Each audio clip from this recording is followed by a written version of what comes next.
Okay, alright. Update po tayo sa kaganapan for today patungkol sa Kimpaw ganap, guys. Ito yung mga balita natin sa ngayon, guys. Bago natin umpisaan nating balita ay gusto ko lamang po introduce sa inyo ang ating YouTube channel. Pasok intro!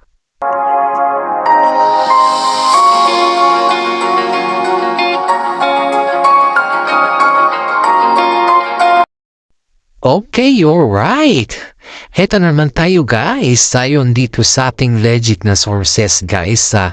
Simula pala nung nagkatambalan sila Paolo Avellino at saka si Kim Chiu, ay may nabago pala kay Paolo Avellino. Ayon dito sa ating mga nasagap na balita, ay tinigil pala ni Paolo Avellino yung kanyang bisyo, na kung saan yung kanyang bisyo ay umiinom ng alak. Normal lang naman yan kasi sa isang lalaki or babae na magkaroon ng bisyo basta may limit lang siya. Pero ito si Paolo Avellino ay tinigil niya talaga, totally daw. At napakasaya naman ni Kim Chiu nung narinig naman niya na tinigil na ni Paolo Avellino ang kanyang pag-inom. Ayon kasi dito, guys, mga nasagap na balita, ay si Paolo Avellino ay nagkaroon ata ng, kumbaga is hindi siya makahinga ng husto simula nung pumunta sila sa celebration na kasama si Kimi. Siyempre, sa isang celebration kasi, guys, ay hindi mo talaga maiiwasan na mapapainom ka dyan. Kasi nga, ang celebration, hindi naman matutukoy yan na celebration kung walang inuman. Diba? Kaya ito, guys, nagkaroon ng alarming sa health ni Paolo Avellino dito at siguro sinabihan din siya ni Kimi na medyo tigilan na niya ang kanyang bisyo na pag-inom. Kumbaga, guys, hindi naman sa tigilan, kundi dahan-dahan lang siya. Ngayon, guys, parang napatunayan natin dito sa ating legit na sources na si Paolo Avellino po ay nakikinig kay Kim Chiu, na kung saan ay mas maraming nagsasabi kasi noon na base dito yung noon yung sinasabi natin, guys. Babase ko lang yung noon at saka na yan, guys, para sa idea ng karamihan. Noon kasi, guys, siyempre, si Paolo Avellino po ay mabarkada din yan. May mga barkada din po siya. Normal lang naman yan sa isang tao na mabarkada at magkaroon ba ng konting may yung mga bisyo ba? Siyempre normal lang din yan. Bilang isang tao, pag may mga kaibigan ka, hindi mo talaga maiiwasan na mapapainom ka dan o nagkakaroon ka ng kumbaga is may mga bisyo ka din na hindi mo talaga maiiwasan kasi ang bisyo kasi, guys, is pag may mga barkada ka, talagang expect mo na yan sa kanila at sa mismong sarili mo. Kaya ito, guys, napansin natin ito noon kasi si Paolo Avellino is mabarkada din po siyang tao. Kumbaga, may mga close friend din po siya sa mga showbiz at non-showbiz, gaya din ng kanyang mga pinsan. Of course, pag nag-i-entertain kasi mga lalaki, mga bisita, guys, expect mo na yan na may kasamang inuman na yan. Hindi na yung kwento-kwentuhan lang, di ba? Lalo't pag yung matagal kayo hindi nakikita, normal na lang sa kanila yan. Kumbaga, normal na lang sa kanila na may gano'n na sistema sa kanila. May anong pansin kasi ng mga netizen dito. Ayon dito sa ating mga napansin din na sa kanila din ay simula nung naging sila ni Kimi at simula nung nagkaroon ng celebration, napagtanto kasi daw ni Kimi na parang may iba kay Paolo Avellino. Pagdating daw sa inuman is parang yung babad na babad daw siya. Lalo't pag yung mga kasama daw niya na nagiinom, yung mga barkada niya na long time ago na nila nakikita ba. Kumbaga, bihira lang silang nakikita. That time pala, guys, that time pala is parang nagkaroon ng yung si Paolo Avelli, parang after that, after yung sayahan mo, yung celebration, nagkaroon nata ng kwan si Paolo, parang sumakit daw yung kanyang dibdib. At nataon naman doon na nandun si Kimi. Siyempre, bago pa lang kasi sila nung guys, isipin mo yung bago pa lang kayo and then, hindi naman basta-basta na i-advise agad ni Kimi kay Paolo na o ganito, ganyan. Siyempre, kailangan pa rin po nila yung makilala yung isa't isa or very, yung alam mo na. Gagaya din naman tayo yan guys na kung hindi mo masyadong close yung tao or yung kilala mo pa lang siya sa mga terms na yung mga roles lang, hindi naman natin pwedeng basta-basta mabigay ng mga payo as long as if they ask, di ba? Ganyan naman kay Kimi, kaya may respeto si Kimi sa kanyang sarili. Kaya guys, ito yung nangyari. Habang nakikita daw ni Kimi na parang lumalala na yung pahinga ni Paolo, parang kumbaga is naghahabol hininga daw siya na finally. Kaya yun na yung dahilan kung bakit sinabi ni Kimi sa kanya na medyo bawasan niya na yung kanyang pag-inom kasi nakakasama yan sa health. At alam naman din natin na si Kimi guys is isang Chinese at iyan po ay pagdating sa health sa kanila is very conservative po sila sa kanilang sarili. Kaya nga po, nung in-advisean siya ni Kimi na ganon, ay doon na po natin nakikita si Paolo Avellino na instead na makipagbanding sa mga ganon na terms, si mga inuman o kung ano man dyan, ay mas minarapat nyo or mas minabuti po niya na mag-jogging kasama yung kanyang mga nakada. Yun kasi ngayon guys, pansin natin, yun na yung mga banding ni Paolo Avellino sa ngayon guys eh. Yung mag-jogging sila ni Kimi kasama yung kanilang mga barkada. Yung mag-exercise sila. At ito pa guys, dahil daw sa advice ni Kimi na iwasan na ni Paolo Avellino yung uminom ng alak or titikin ng alak. Hindi naman ibig sabihin na yung to pa rin ay i-stop daw ni Paolo Avellino. Hindi naman ganun yung sinabi ni Kimi daw sa kanya guys. Kumbaga lang is bawas-bawasan lang. Kumbaga control lang ba. Pero ang ginawa daw ni Paolo Avellino para daw hindi daw siya ma-immune sa pagiging alcohol na term ay talagang siya na daw yung husang mag-desisyon na itigil ng pag-iinom ng alak at mas minabuti pa daw niya na yung instead na iinom ng alak ay makasama na lang sa mga exercises ng kanyang makasama o kagrupo. At yun po ay malaking pagbabago ni Paolo Avellino sa kanyang sarili at sa kanyang mga kumbaga sa kanyang pangangatawan. At lalong-lalo na si Kim Chiu dahil napakasaya ni Kim Chiu guys. Nung nakita niyang hindi na po umiinom si Paolo Avellino. It means po yan guys ay yung advice ni Kim Chiu sa kanya ay hindi po niya binaliwala. Kundi kaya ay binigyan po niya ito ng worth, mahalaga. Baga is binigyan niya ito ng halaga kasi ito naman ang advice naman ni Kim Chiu sa kanya guys. Hindi naman ito para kay Kim Chiu kundi para dun sa kanyang sarili. At iyan kita naman natin ang very healthy na sumunod si Paolo Avellino. Simula nung naging katambal niya po si Kim Chiu yan guys ay doon natin napagtanto na yung pangangatawan ni Paolo Avellino ay alagang-alaga na on that time. Kita naman natin hindi pa halos tayo. Hindi tayo makasalita or halos tayo hindi tayo makareact na o yung ganyan or yung ganito. Wala pong ganun. Kasi nakikita naman natin sa kanila na yung pag-disiplina ni Paolo Avellino sa kanyang sarili ay nakikita naman natin mismo sa kanilang dalawa kung ano yung magiging resulta ba.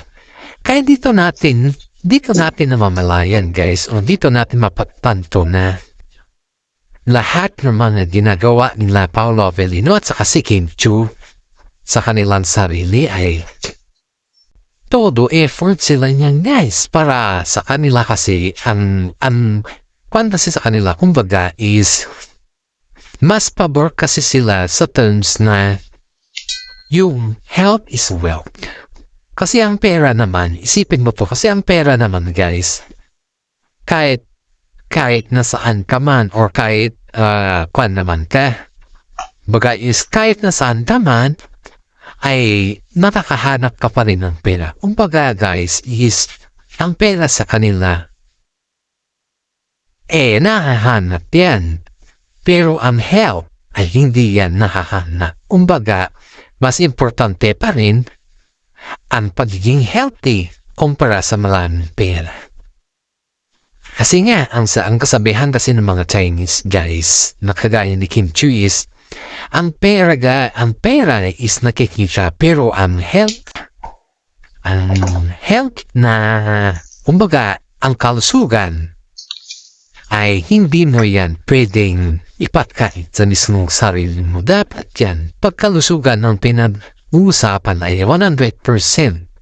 Kahit gaano karami yan ng pera, kung yung kalusugan naman ay hindi na, kumbaga is hindi na ito saklaw or hindi ka na okay, ay siyempre mamamatay ka ng wala sa oras. Yan po yung kasabihan kasi na at least is tama naman kasi halos naman tayo guys, kahit ano naman yung kayod natin is pag ikaw naman nagkasakit, siyempre useless ang pera, di ba? Hindi ka rin masaya balungkot ka pa din yan yung nasa isip ng anong Kim Pao sa ngayon, yung patuloy po silang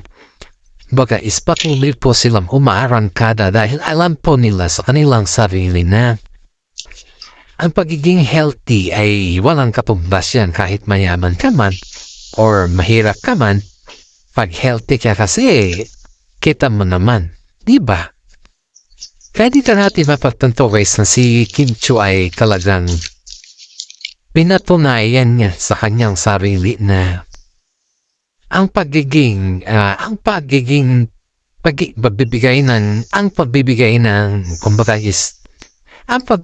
ng idea or advice kay Paolo Avellino ay isang karangalan din yan para kay Kim Chiu dahil siya po ay partner na ni Paolo Avellino sa nila. Maraming mga netizen na nagsasabi na maswerte si Paolo Avellino kay Kim Chiu dahil hindi po ito kagaya ng mga iba na si Kim Chiu po ay si Kim Chiu po ay hindi na bibigay ng mga payo. Si Kim Chiu guys, alam naman natin na si Kim Chiu guys ay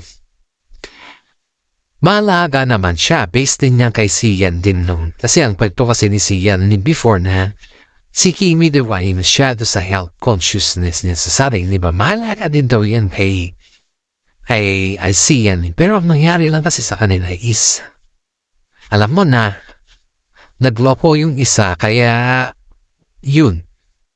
Hindi naman natin na-expect na ganun talaga paghihiwalay sila sa ganun na, ito ba, hindi naman natin kalain na ganun talaga kahirap or ganun yung mararanasan ni Kimi, di ba? Wala naman sa idea natin yung ganun yung mararanasan niya guys.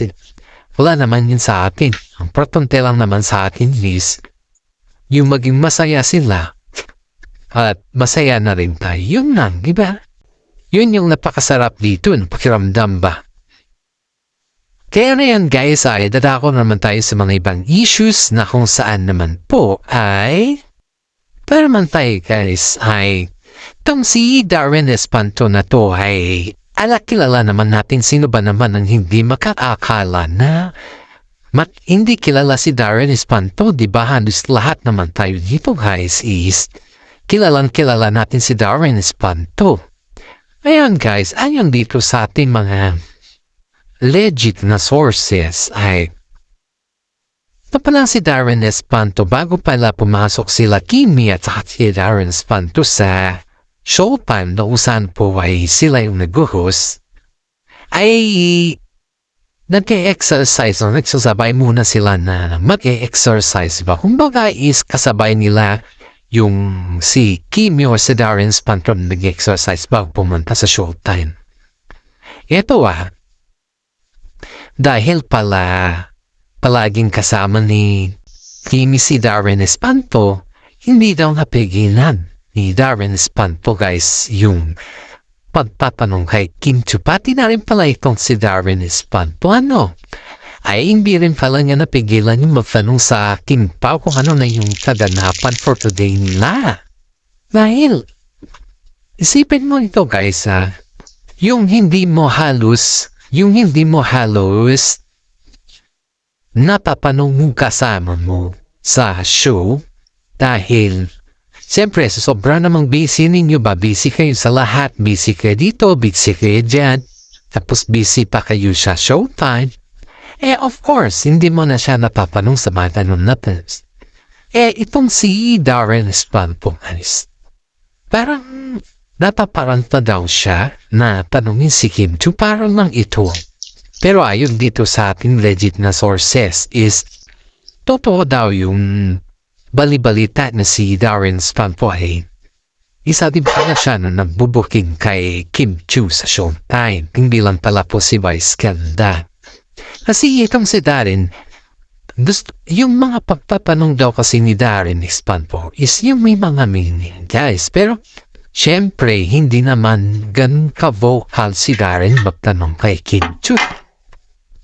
Kaya itong si Kim Chiu, instead na sagutin ng normal o sagutin ng diretsahan tanong ni Darren, umiiwas daw ito sa mga intriga ba? Kasi nga, ito daw yung sinasabi kasi ni Kim Chiu dito guys kaya daw siya umiiwas sa mga tanong dahil nga pag halimbawa, tanong si Darren, of course, mabablog yan Ito naman si Kim Chiu, takot siya sa mga ganun sequel. Kumbaga takot siya na umamin sa Sokmed. Kasi nga, maibablog ka agad yan. At ang kinakapakupan naman ni Kim Chiu, yung maibablog siya ba? Yun yung kanyang kinakapakutan. Pero mas si Darren, siyempre, gusto na talagang malaman yung katotohanan yung ano talaga yung exhibition nila. Kumbaga is ano talaga yung real score nila. Pero ayun daw dito kay Kim Chiu guys is sabi daw niya na ang gusto daw niya sa isang relasyon is yung may label. So, ano sa pakiramdam ninyo guys yung may label na term ni Kim Chiu dito? May label ba na yung label na sabihin natin is wala na bang limitasyon yan? Or yung label na hanggang saan ba talaga yung anong label talaga ba yung hinahanap ni Kim Chiu? Diba? Kasi sabi ayon dito sa ating mga nasagap na balita, sawa na daw si Kim Chiu sa mga relasyon na yung kwan ba, yung kilkilig lang or something na yung pinapakilig lang yung mga tao. Ayaw daw niya yung ganun kasi gusto daw niya is yung may label. At ang sabi pa niya dito na hindi naman daw siya takot sa commitment. Pero takot daw siya sa mga tao na nang iiwan. Hindi, sabi nga niya, kumbaga guys is parang ibig sabihin ni Kim Chiu dito guys is ready na siya. Kasi nga po, mismo siya nagsabi na hindi siya takot sa commitment. Ang ibig sabihin nun, ready na siya. At marami din mga netizen na nagsasabi na si Paolo ba ay ready na rin ba sa commitment? Kaya sabi ng mga iba dito guys, tinanong din daw siya ni mga kasama nila sa show kung yan nga po, si Paolo ay ready din ba kay Kim Chiu about sa kanyang mga ganyan na issues ba about sa mga commitment niya. At ang sagot daw naman ni Paolo dyan ay depende daw kay Kim Chiu kung ready na siya, ready na daw din si Paolo Avenino. Kaya dito guys, napagtanto natin dito na yung dalawa ay ready na pero naghahanap lang talaga ng right timing. Yung right timing para sa kanila. Para sa ganun ay maiiwasan nila yung mga bad issues kasi nga po mahilig si Kim Chiu sa mga feng shui, diba? Karamihan kasi sa kanila, yun yung kanilang mga habit sa feng shui niyan. Kaya, umiiwas din si Kim Chiu sa mga ganyan na terms. At yan po ay naiintindihan din natin dahil kanya-kanya po tayong taktika pagdating sa tradition. At iisipin din natin guys na respeto natin yung tradition ni Kim Chiu dito. Kaya hanggang dito na lang po yung ating updates at maraming salamat guys. Alam kong kayo ay aking taga-sunod or kayo ay nanonood sa ating videos at maraming salamat at God bless po sa ating lahat.